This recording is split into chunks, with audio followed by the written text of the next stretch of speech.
Guys, UP के मिर्जापुर में एक ऐसा बंदर है जिसे महिलाओं को छेड़ने पर उम्र कैद की सजा सुनाई गई है। जी हाँ गाइस, अब ठीक सुन रहे हैं। उस बंदर का नाम है कलुआ। इस बंदर ने मिर्जापुर से लेकर कानपुर तक आतंक मचा रखा है।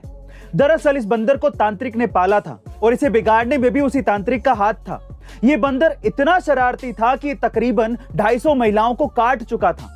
और ये सिर्फ महिलाओं को काटता ही नहीं था, बल्कि उन्हें छेड़ता भी था। ये बंदर उनके पास जाकर अजीब अजीब आवाजें निकालता था और उन्हें पकड़ने की कोशिश करता था। बंदर की इन हरकतों को देखते हुए उसे इलाज के लिए अस्पताल ले जाया गया था, लेकिन कई बार इलाज करने के बाद भी बंदर में कोई सुधार नहीं आया और इसी वजह से उसे उम्र कैद की सजा सुनाई गई।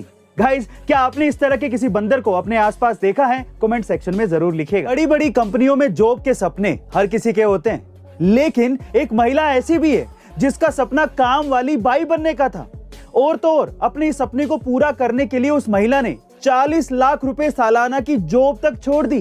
जी हाँ गाइस, अब ठीक सुन रहे हैं। 40 लाख रुपए की नौकरी छोड़कर वो महिला अब काम वाली बाई बन गई है और अब वो दूसरों के घरों में जाकर झाड़ू पोछा लगाती है। ऐसे तो अब वो महीने में अपनी पुरानी सैलरी का सिर्फ 30% ही कमाती है, मगर इस नौकरी से अब वो बहुत खुश है, क्योंकि अब वो अपनी बुजुर्ग माँ और अपनी बहन के साथ ज्यादा वक्त बिता पाती है। गाइस, 40 लाख की नौकरी छोड़कर ये काम करने का इस महिला का डिसीजन आपको कैसा लगा? कमेंट सेक्शन में जरूर लिखिएगा। गाइस, आजकल सोशल मीडिया पर लोगों ने फेमस होने के लिए सारी हदें पार कर रखी हैं। कुछ लोग जहां अजीबोगरीब हरकतें करते हैं, तो वहीं कुछ लोग इतने गिर जाते हैं कि तब उन्हें ही नहीं पता होता कि बाद में इसका अंजाम क्या होगा। और ऐसा ही देखने को मिला फ्लोरिडा की एक मॉडल के साथ, जो अपने पिता की मौत के बाद उनके ही ताबूत के सामने पोज देती नजर आई। और यही नहीं, इस मॉडल ने इन तस्वीरों को अपने इंस्टाग्राम अकाउंट पर भी शेयर कर दिया। अब काम ऐसा किया है तो अंजाम तो बुरा होगा ही। सोशल मीडिया पर इन तस्वीरों को देखते ही सोशल मीडिया यूजर्स भड़क उठे और इस पोस्ट पर भद्दे कमेंट करने लगे।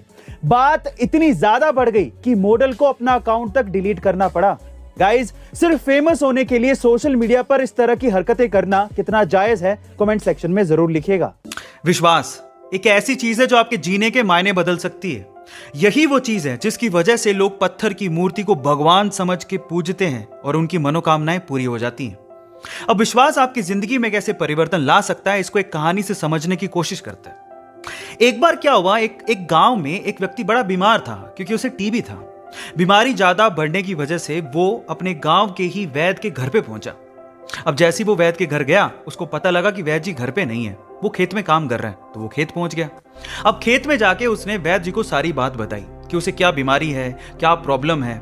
वैद्य जी ने सारी बीमारी जानने के बाद उसे दवाई लिख के देने की कोशिश करी, लेकिन खेत में ना पेपर था ना पेन। तो उन्होंने पास में ही रखी एक लाल ईंट को उठाया और उसके पास में कोयला पड़ा था, तो कोयले को उठा के और लाल ईंट को उठा के उस कोयले से लाल ईंट पे कुछ लिखा। उस व्यक्ति को देते हुए कहा कि ये ले लेना और इसे रोज पानी में घोल घोल के पीना। अब प्रॉब्लम यह थी कि वो व्यक्ति अनपढ़ था, वो वैद्य जी की बात को ठीक से समझ नहीं पाया, लेकिन वो उस ईंट को लेके घर चला गया और 3 महीने बाद वापस लौट के वैद्य जी के पास आया और कहता है कि वैद्य जी, आपके द्वारा दी गई दवाई से मैं आधा तो ठीक हो चुका हूं। अगर आप मुझे वो दवाई दोबारा दे दें तो शायद मैं पूरा ठीक हो जाऊं। तो वैद्य जी ने कहा, मैंने तुम्हें दिया तो था। तो व्यक्ति क्या कहता है, ध्यान से सुनिएगा। वो व्यक्ति कहता है कि ईंटें तो हमारे घर पे भी पड़ी हैं, लेकिन उस ईंट पे जो आपने मंत्र फूंक के दिया था, अगर वो दे दें तो मेरा काम बन जाए। तो वैद्य जी हैरान रह गए। उन्होंने पूरी बात पूछी तो पता लगा कि वो व्यक्ति पिछले 3 महीने से उस ईंट को पानी में घोल घोल के पी रहा है, लेकिन फिर भी वैद्य जी ने उसको कुछ नहीं कहा, सच्चाई बताई नहीं। पता है क्यों? क्योंकि उसे उस इलाज में विश्वास था और वो ठीक हो रहा था। वैद्य जी ने फिर से ईंट ली और फिर से उस ईंट पे कोयले से दवाई लिख के उसे दे दी और वो बंदा पूरी तरह से ठीक हो गया। अब आप लोग कहेंगे कि कैसे बच्चों वाली कहानी है। नहीं, लेकिन यहां पर समझने और सीखने लायक बहुत सारी चीजें हैं। यहां सीखने लायक बात यह है कि दवाई लेने के साथ साथ आपको इस चीज पे भी विश्वास होना चाहिए कि इस दवाई को लेने के बाद मैं पूरी तरह से स्वस्थ हो जाऊंगा, तभी आप उस प्रॉब्लम से बाहर निकल पाओगे। और ये सेम चीज आपकी जिंदगी में भी लागू होती है। अगर आपको अपने आप पे और अपने आइडिया पे पूरा विश्वास है तो एक ना एक दिन आप सफल जरूर हो जाओगे। बस अपना विश्वास डगमगाने मत दीजिएगा, उस पर विश्वास बनाए रखिएगा। ऐसे अमेजिंग वीडियोस के लिए YouTube पे हमारे चैनल को सब्सक्राइब कर लीजिए। मिलते हैं अगली अमेजिंग स्टोरी के साथ। Thank you so much.